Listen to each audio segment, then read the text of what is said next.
Today we will talk about the microscope. So microscope is an instrument which we use for uh, any minute thing which we can't see by our naked eyes.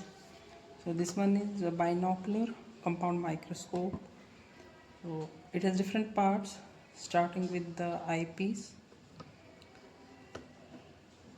then its body tube, this one, and this one is revolving nose piece, and these three are objectives.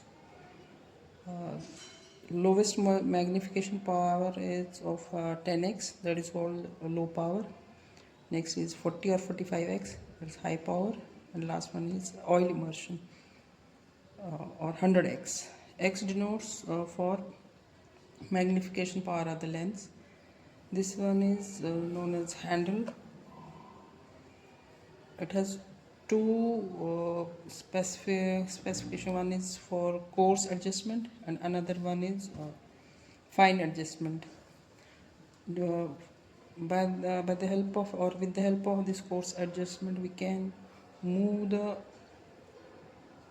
stage up or down according to our requirement. This one is called as mechanical stage, and this one is slide clips. By these clips we can hold slide properly, and it has a vernier scale which we can move from front to back and right to left.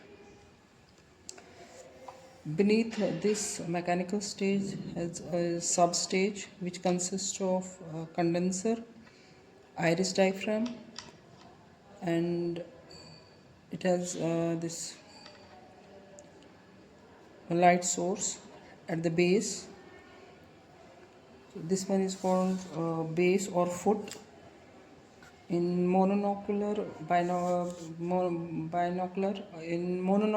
compound microscope, base is of shape of horseshoe shape.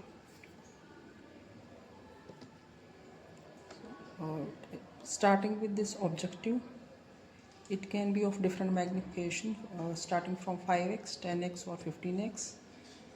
And mechanical stage, in the inner side of the or the middle of the mechanical stage, there is an aperture through which light comes from the light source towards the slide, and on the spot where we have to focus. So this is the whole thing about the compound microscope.